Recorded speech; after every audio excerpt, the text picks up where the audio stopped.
دوسرا ایسا خاتم النبیین. خاتم النبیین کا مسئلہ سب سے زیادہ اہم اور بنیادی ہے، اور شکر ہے اب وہ سوال آ گیا، ورنہ چھوٹی چھوٹی باتیں ہو رہی تھیں. جس طرح مچھلی پہلے منہ مارتی رہتی ہے نا تھوڑا تھوڑا، اور پھر آخر جا کے جھپٹتی ہے. تو الحمدللہ کہ اب آپ نے بات کی صحیح جس کا مجھے انتظار تھا. خاتم النبیین کا لفظ توجہ چاہتا ہے اور کئی پہلوؤں سے توجہ چاہتا ہے. سب سے پہلی بات یہ کہ لفظ خاتم کا مطلب کیا ہے. اختلاف ہو گیا نا ہمارے درمیان اور دوسرے علماء کے درمیان. اب آپ کو عربی نہ آتی ہو تو آپ جج کس طرح بنیں گے؟ وہ ایک بات کہہ رہے ہوں، ہم دوسری بات کہہ رہے ہوں، آپ کہیں ہم اپنے علماء کی مانیں گے، ہمارے احمدی کہیں ہم اپنے کی مانیں گے، تو یہ تو جہلوں والی لڑائی ہو گئی. فیصلہ تو نہیں نہ ہو سکتا اس طرح. فیصلے کا طریق پہلے طے ہونا چاہیے انصاف کے مطابق. وہ طریق کیا ہے؟ جماعت احمدیہ ایک طریق پیش کرتی ہے، اگر اس پر آپ کو اعتراض ہے تو مجھے روک دیجئے کہ جناب یہ طریق غلط ہے. اگر وہ طریق صحیح تسلیم ہو جائے دونوں فریقوں کو کہ یہ قانون ہے لڑائی کا آپس میں گفتگو کا، تو پھر بات خوب واضح ہو جائے گی. یہی مناسب طریق ہے نا. یہ میرا مشورہ یہ ہے جماعت احمدیہ کی طرف سے کہ فیصلہ پرانے علماء سے کروائیے بجائے نئے علماء سے کروانے کے. اب تو یہ فریق بن گئے ہیں، لیکن جب یہ جھگڑا شروع نہیں ہوا تھا تو وہ نیوٹرل لوگ تھے، وہ نہ ادھر کے تھے نہ ادھر کے تھے، وہ صرف اور صرف اسلام کے تھے. اور ان کا فیصلہ بتائے گا کہ خاتم کا اصل مطلب کیا ہے، نہ کہ آج کے علماء کا جو فریق بن گئے ہیں. کیونکہ جب وقت کا امام آیا کرتا ہے تو جب جہاں جہاں آیا ہے وقت کے علماء نے ہمیشہ اس کی مخالفت کی. اس لیے وقت کے علماء اس وقت سند ہی نہیں رہا کرتے. ہاں گزشتہ علماء، پہلی صدیوں کے علماء جو نیک تھے، بزرگ تر تھے، عالم تر تھے، ان سے پوچھئے. تو اس سلسلے میں کیا میری بات درست ہے یا نہیں ہے؟ درست ہے نا، اس میں تو کوئی ناانصافی نہیں. اب ہم واپس چلتے ہیں. لیکن علماء سے کیوں ہم بات شروع کریں؟ حضرت محمد مصطفیٰ صلی اللہ علیہ وآلہ وسلم سے کیوں نہ بات شروع کریں؟ کیا آپ نے بھی کوئی روشنی ڈالی لفظ خاتم پر؟ اگر آپ نے روشنی ڈال دی تو ساری باتیں حل ہو گئیں، کیونکہ آپ کی بات خاتم ہے. اس بات کے بعد کسی اور بات کا حکم نہیں چلے گا. اب سنیے حضرت محمد مصطفیٰ صلی اللہ علیہ وآلہ وسلم نے کیا روشنی ڈالی. آپ نے ایک موقع پر حضرت علی کو مخاطب کرتے ہوئے فرمایا، انتا خاتم الاولیاء. دو مقامات آپس میں ہی تقسیم کر لیے. تو ولیوں کا خاتم ہو گیا اور میں نبیوں کا خاتم ہو گیا. ایک ہی بریکٹ میں، ایک ہی سانس میں لفظ خاتم کو دو جگہ استعمال فرما گئے. اب دوسری مسلمہ بات جو میں آپ کے سامنے رکھنا چاہتا ہوں کہ گز ریشم کو بھی اس طرح ہی ناپتا ہے جس طرح کھدر کو ناپتا ہے. کپڑا تو بدل جاتا ہے، گز نہیں بدلا کرتا. تو لفظ خاتم نہیں بدلے گا، وہ اپنے معنی پورے دے گا. خواہ ولیوں پر لگ کر دے رنگ چڑھائے، خواہ نبیوں پر رنگ چڑھائے، اس کا رنگ نہیں بدلے گا، ورنہ یہ خدا کا کلمہ نہیں رہے گا. بس یہ بات طے ہونے کے بعد اب اس کے معنی پر غور کر لیجئے. حضرت محمد مصطفیٰ صلی اللہ علیہ وآلہ وسلم نے سارا جھگڑا ہی وہیں طے فرما دیا تھا. ہم علماء سے پوچھتے ہیں اور آپ بھی حق رکھتے، پوچھیے ان سے جا کے کہ بھئی خاتم کا معنی کرو، تمہیں حق ہے، لیکن ہمارا یہ حق ہے کہ ثابت کرو کہ جو خاتم کا معنی تمہارا محمد مصطفیٰ کے معاملے میں پورا آتا ہے وہی علی کے معاملے بھی ماننا پڑے گا. جو علی کے اوپر پورا آتا ہے وہ محمد مصطفیٰ پر بھی ماننا پڑے گا، ورنہ تمہارے پیمانے بدل گئے، جھوٹے ثابت ہو گئے تم. اب میں کہتا ہوں کر کے دیکھیے ترجمہ. پاکستان کی اسمبلی کا پہلے کرتے ہیں ترجمہ. سارے علماء شامل تھے نا، اس لیے ان سب کی بات آ گئی. ہاتھی کے پاؤں میں سب کا پاؤں. وہ یہ کہتے ہیں، یہ علماء کا پاؤں ہے سب کا مل کے. وہ یہ کہتے ہیں کہ خاتم کا مطلب ہے خاتم النبیین کا ایسا نبی آ گیا جس کے بعد ہمیشہ کے لیے ہر قسم کی نبوت ختم ہو گئی، اور قیامت تک اب دنیا کبھی کسی نبی کا منہ نہیں دیکھے گی. اور اگر کوئی شخص لفظ خاتم کے ظاہر ہونے کے بعد کسی شخص کو نبی مانے تو وہ جھوٹا ہے اور دائرہ اسلام سے خارج ہو جائے گا. یہ ترجمہ درست ہے نا علماء نے جو کیا ہے, جو اسمبلی نے جس پر مہر لگائی ہے, یہی ہے نا ترجمہ. اب سنیے, علی کے اوپر چسپاں کر کے دیکھیے. گویا اگر یہ درست ہے تو حضور اکرم نے اعلان فرمایا کہ اے علی, تجھ پر ہمیشہ کے لیے ہر قسم کی ولایت ختم ہو چکی ہے, اور قیامت تک اب میری امت میں کبھی کسی قسم کا کوئی ولی نہیں آئے گا, کیونکہ تو خاتم الاولیاء ہے اور میں خاتم النبی ہوں. خاتم کے لحاظ سے ہم برابر ہیں. میں نے نبیوں کا بیج ختم کر دیا, تو نے ولیوں کا بیج ختم کر دیا. قیامت تک اب کوئی نہیں آئے گا.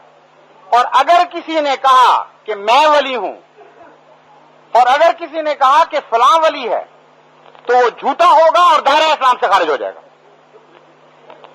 کیا کیا گیا ہاتھ سے؟ نبوت نہ گئی غلط ترجمے کرنے کے نتیجے میں, ولایت بھی ہاتھ سے جاتی رہی. آگے سنیے, شیعہ علماء نے حضرت علی کو خاتم الخلفاء لکھا, آج تک کتابوں میں لکھا ہوا موجود ہے. سنی علماء نے حضرت ابو بکر صدیق کو خاتم الخلفاء لکھا, آج تک لکھا ہوا موجود ہے. تو خاتم کا ترجمہ اگر درست مانا جائے, جو آج ہم پر ٹھونسا جا رہا ہے کہ مانو نے تو قتل کرتے ہیں تمہیں, وہ اگر درست ہے, انصاف والا ہے, تو یہ مطلب بنا کہ سنی عقیدے کے مطابق حضرت ابو بکر صدیق رضی اللہ تعالیٰ عنہ صرف پہلے خلیفہ نہیں تھے, بلکہ پہلے اور آخری خلیفہ تھے, اور باقی تینوں خلیفہ میں سے ایک کو بھی اگر آپ مانیں گے تو دائرہ اسلام سے باہر ہو جائے, کیونکہ خاتم آخری کو لے آتا ہے. اس کے بعد اگر کسی کو مانا جائے تو اسلام سے انسان کو دھکا ملتا ہے, وہ باہر ہی جا پڑتا ہے. جیسا کبڈی میں دائرے سے باہر نکل جاتا ہے نا, تو اس دائرے میں خاتم ایسی مصیبت بن گیا کہ رہنے نہیں دیتا میدان میں کسی کو, خلافت بھی گئی ہاتھ. اور شیعہ عقیدے کے مطابق ایک عجیب سی بات بنے گی کہ حضرت علی اول نہیں بلکہ آخری خلیفہ ہیں, کیونکہ خاتم کا مطلب آخری ہے. ان خام خواہ کی بحث اٹھائی ہے کہ پہلے خلیفہ ہیں. خاتم کہہ کر گویا مان لیا کہ آخری خلیفہ تھے, اور حضرت امام حسن اور امام حسین اور باقی سارے امام بھی ہاتھ سے گئے. انصاف سے بات کرنی چاہیے, تقویٰ سے بات کرنی چاہیے. قرآن کریم کی پہلی آیت آپ کو تعلیم دے رہی ہے. ہدایت تو ہے یہ کتاب, مگر متقیوں کے لیے ہے, تیرے دماغوں کے لیے نہیں ہے. انصاف سے داخل ہو گئے اس رستے میں سر جھکاتے ہوئے خدا کے قانون کے نیچے, تو ساری ہدایتیں تمہیں یہاں سے مل جائیں گی اور کوئی شک نہیں ہوگا. اگر تقویٰ چھوڑ کر جاؤ گے شرارت کے لیے, باتیں بنانے کے لیے, بحث کرنے کے لیے, تو اسی قرآن سے ریب ملے گا تمہیں, ہدایت نہیں ملے گی. بس قرآن اور حدیث کی باتیں ہو رہی ہوں تو تقویٰ کے مضمون کو پیش نظر رکھ کے بات کرنی پڑے گی. تقویٰ کا تقاضا ہے کہ خاتم کے مضمون کو پہلے یقین کے ساتھ طے کریں کہ کیا مطلب ہے, اور پھر اس کو اصول کے طور پر چسپاں کر کر کے دیکھیں ٹھیک بیٹھا, ٹھیک بیٹھا, ٹھیک بیٹھا کہ نہیں بیٹھا. اگر ہر جگہ غلط بیٹھے تو لفظ کا ترجمہ جھوٹا, نہ کہ لفظ جھوٹا ہو گیا, ترجمہ غلط ہوا ہے. اب آگے سنیے, علماء نے کہا متنبی آخری خاتم الشعراء ہے, شاعری بھی گئی نا اسلام سے, اور بو علی سینا خاتم الاطباء ہیں, طبابت بھی گئی. کوئی ایسی فضیلت نہیں رہی جس میں گزشتہ اسلامی, آج کا نہیں میں کہہ رہا, گزشتہ اسلامی لٹریچر نے کسی اپنے میں سے بڑے کو خاتم نہ قرار دے دیا. تو مذہب میں باقی کیا رہا؟ یا تو کوئی طبیب ہونے کا دعویٰ کرے گا تب اسلام سے خارج ہو جائے گا, شاعر ہونے کا دعویٰ کرے گا تب اسلام سے خارج ہوئے گا, خطیب ہونے کا دعویٰ کرے گا تب اسلام سے خارج ہو جائے گا. اس مذہب میں تو رہا کچھ نہیں, کیونکہ خاتم کے غلط ترجمے نے اندھیر مچا دیا ہے محمد مصطفیٰ کی امت پر. وہی مثال بن گئی ہے جو ہے تو لطیفہ, لیکن جب یہاں چسپاں ہوگا تو سب سے دردناک کہانی بن جائے گی. کہتے ہیں ایک فقیر مانگتا ہوا کسی دروازے پہ پہنچا اور اس نے کہا کہ میرا چند ٹکوں کا سوال ہے. اس نے کہا کوئی ٹکا وکا میرے پاس نہیں. اس نے کہا حضور ناراض نہ ہو, روٹی کا سوال ہے. اس نے کہا کوئی روٹی نہیں. اس نے کہا سالن دے دیجئے. اس نے کہا سالن بھی کوئی نہیں. اچھا بھائی نمک مرچ ہو وہی دے دیں. نمک مرچ بھی میرے پاس کوئی نہیں. یار پانی پلا دو. اس نے کہا پانی بھی ہے نہیں. تو پھر جب کچھ بھی نہیں ہے تو یہاں بیٹھے کیا کر رہے ہو, میرے ساتھ چلو مانگنے چلتے ہیں.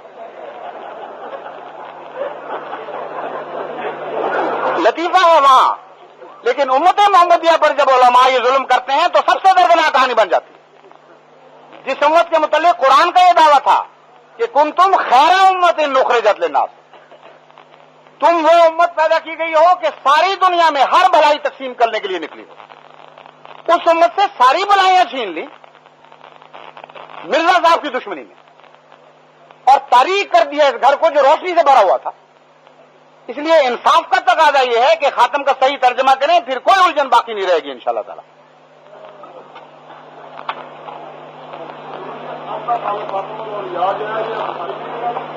نہیں،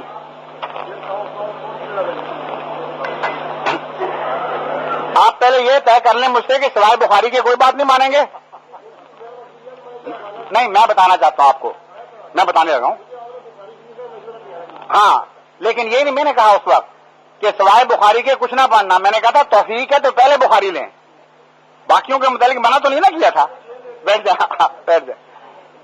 گزارش میری یہ ہے کہ یہ وہ حدیث ہے جو شیعہ تفسیروں میں ملتی ہے، تفسیر صافی کا حوالہ میں دے رہا ہوں آیت خاتم النبیین کے نیچے۔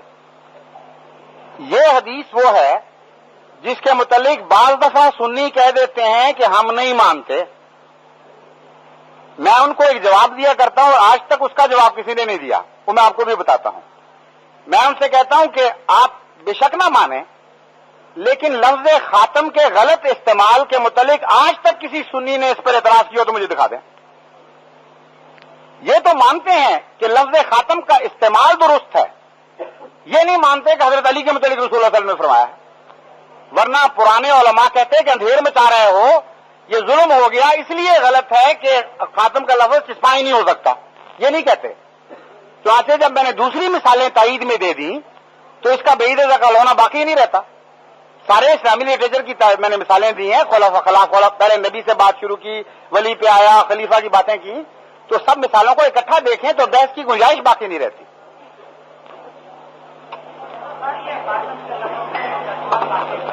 بہت اچھا، بہت اچھا، جزاک اللہ۔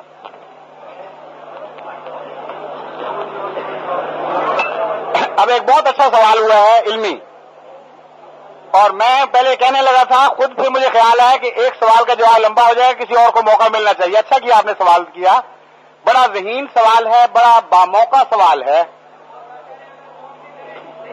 آپ فرماتے ہیں ایک ہمارے دوست کہ اب آپ بتائیں پھر کہ خاتم کا معنی ہوتا کیا ہے؟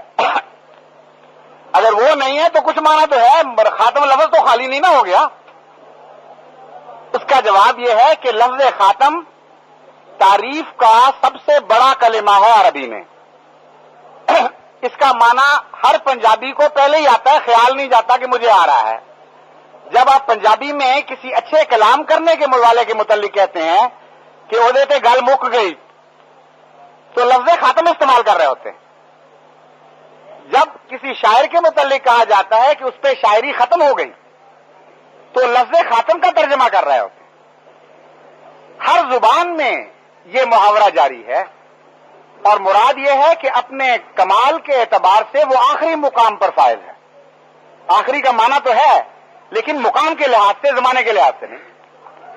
وہ چوٹی کا انسان ہے، اس سے بڑا اس فن میں پیدا ہی نہیں ہوا، نہ آئندہ ہو سکتا ہے۔ تو محمد مصطفیٰ کو جب خدا نے خاتم کہہ دیا، انسان تو غلطی کر سکتا، خدا تو نہیں کر سکتا، تو بلا شبہ خاتم کا صحیح استعمال صرف ایک دفعہ ہوا ہے ساری دنیا میں، جب محمد مصطفیٰ پر بولا گیا، اور خدا نے یہ اعلان کیا کہ محمد مصطفیٰ پر نبوت کے سارے کمالات ختم ہو گئے، نبوت عاجز آ گئی، اس کا سب کچھ ختم ہو گیا محمد مصطفیٰ کے اوپر، محمد مصطفیٰ عاجز نہیں آیا اس کے مقابلے میں۔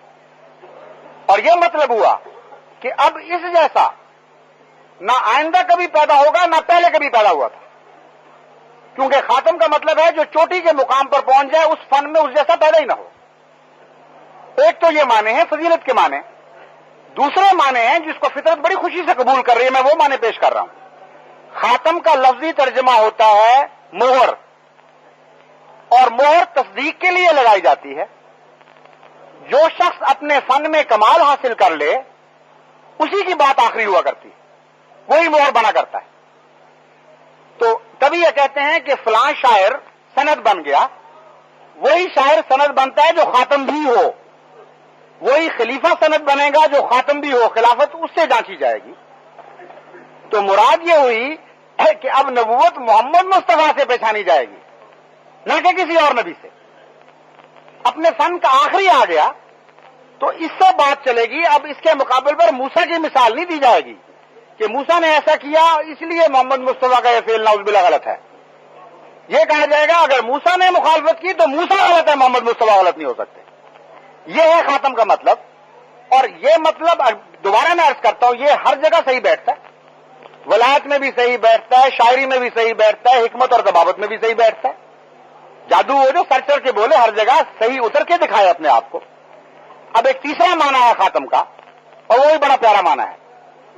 خاتم کہتے ہیں انگوٹھی کو. بچوں ذرا بیٹھ جاؤ. اور انگوٹھی انگلی کی زینت ہوا کرتی ہے. انگلی جس پر انگوٹھی پہنی جائے وہ اس کی زینت ہوتی ہے. اگر کوئی لڑکی شادی شدہ اپنی انگوٹھی اتار دے تو بچا بچا ہاتھ نظر آئے گا، بے رونق سی انگلی نظر آئے گی. انگلی کو انگوٹھی زینت بخشتی ہے. تو خاتم النبیین کا مطلب یہ بنے گا کہ وہ آ گیا جو زمرہ انبیاء کی زینت بن کے آیا ہے. یہ آیا ہے تو اس محفل پہ رونق آئی ہے. یہ نہیں تھا تو خالی خالی بچی بچی سی محفل تھی، کوئی نور نہیں تھا نبیوں کی محفل میں. محمد مصطفیٰ اترے ہیں تو ساری رونق آئی ہے. یہ ہے وہ مطلب خاتم کا جس کو ہم تسلیم کرتے ہیں. ان معنوں کی روح سے آپ کی شریعت کامل اور آخری بنتی ہے، کیونکہ جو خاتم ہو، جو اپنے فن کا آخری ہو جائے، اس کی بات کو دوسرا بدل نہیں سکتا، اس کا حکم جاری ہو جاتا ہے. بس حضرت مرزا صاحب نے بھی یہی اعلان کیا کہ میں محمد مصطفیٰ کے کلام کا ایک شوشہ بھی نہیں بدل سکتا. جو کچھ میں نے پایا ان سے پایا، کیونکہ آپ کی بات ہی آخری ہے، کلام آخری ہو گیا. ان معنوں میں حضرت محمد مصطفیٰ کو ہم خاتم مانتے ہیں. اور یہ لفظ خاتم کا ترجمہ ہر جگہ صحیح چسپاں ہوگا، جہاں مرضی چسپاں کر کے دیکھ لیجئے.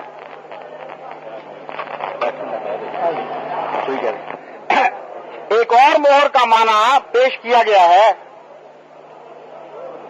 سنیے ذرا. ایک اور مہر کا معنی پیش کیا گیا ہے جو ان معنوں کے علاوہ ہے جو میں نے پیش کیے تھے. انہوں نے پوچھا ہے کہ وہ تم نے کیوں نہیں بتایا. بات یہ ہے کہ بات کی جاتی ہے مقام اور شان کو دیکھ کر. اچھی جگہ بری بات کو استعمال نہیں کیا جاتا، گستاخی ہو جاتی ہے. ختمہ کا ایک استعمال ہے برے معنوں میں، وہ حضرت محمد مصطفیٰ پہ کہاں جسپاں ہو سکتا تھا؟ وہ کسی اچھے پر بھی کبھی جسپاں نہیں ہوا. اور وہ ہے ختمہ فعل، کسی پر مہر کر دینا. یہ جو ختمہ مہر کر دینے والا ہوتا ہے یہ عموماً مسخ کرنے کے معنوں میں عربی میں استعمال ہوتا ہے. کسی کی فطرت مسخ کر دینا، جس سے ہم کہتے ہیں نا اس کی فطرت مسخ کر دی، اس کے اوپر مہر لگی کہ گندا آدمی ہے. انہیں کیا بنائیں گے جس میں حضرت محمد مصطفیٰ صلی اللہ علیہ وآلہ وسلم واضح طور پر فرماتے ہیں کہ میرے بعد کوئی نبی نہیں. 30 دجال آئیں گے، جھوٹے آئیں گے، کذاب آئیں گے. ان میں سے ہر ایک یہ سمجھے گا کہ میں نبی ہوں، لیکن وہ جھوٹ بولیں گے کیونکہ میرے بعد کوئی نبی نہیں، لا نبی آبادی. کتنا زبردست سوال ہے. اس قسم کے سوال آنے چاہیے، مزہ بھی آئے نا انسان کو. آگے سے کوئی لڑنے والا ہو تو اس سے مقابلے کا لطف آتا ہے. یوں ہمارے موٹے سے کیا فائدہ. یہ سوال ہے بڑا مزیدار. اب سنیے جواب، مگر میں نہیں دے سکتا. محمد مصطفیٰ کا جواب محمد مصطفیٰ ہی دیں گے. میں کون ہوتا ہوں اس معاملے میں دخل دینے والا؟ حضور اکرم کی زبان سے میں جواب دوں گا. حضور نے اگر صرف ایک بات کہہ کر منہ بند فرما لیا ہوتا تو پھر یہ بات آخری تھی. اگر اس موضوع پہ حضور نے کچھ اور بھی فرمایا ہے تو ہر عاشق کا کام ہے کہ وہ بھی سنے اور وہ بھی سنے، کیونکہ دونوں محمد مصطفیٰ کی باتیں. یہ ظلم ہوگا حضور اکرم سے اور ناانصافی ہوگی کہ حضور کی ایک بات تو سنا دی جائے اور دوسری اسی مضمون کی پیچھے چھپا کر رکھ لی جائے. اب دوسری بات سنیے. حضرت محمد مصطفیٰ جنہوں نے فرمایا کہ میرے بعد کوئی نبی نہیں، انہوں نے یہ بھی فرمایا کہ میرے بعد مسیح نبی اللہ ضرور آئے گا. اور ایک جگہ خدا کی قسم کھا کے فرماتے ہیں، اس خدا کی قسم جس کے قبضہ قدرت میں میری محمد کی جان ہے کہ یہ ضرور ہو کے رہے گا، مسیح نازل ہوگا. اور مسلم نے اس کو 4 مرتبہ ایک حدیث میں نبی اللہ کہا. تو متقی اور مومن کا کام ہے کہ دونوں باتوں پر آقا کی ایمان لائے، اس پر بھی لائے اس پر بھی لائے. اور اب یہ سوال اٹھے گا کہ دونوں باتیں مخالف تو نہیں ہیں ایک دوسرے کے. یہ کیسے ہو سکتا ہے کہ حضور اکرم خود اپنی بات کو کاٹ دیں؟ تو اب میرا فرض ہے جواب دینا کہ حضور اکرم اپنی بات کے مخالف بات نہیں کر سکتے. مومن کا کام ہے بڑی شرافت اور ادب سے سمجھنے کی کوشش کرے کہ ان دونوں میں کس طرح صلح کرائی جائے ان دونوں حدیثوں میں. تو میں عرض کرتا ہوں بات واضح ہو جاتی ہے.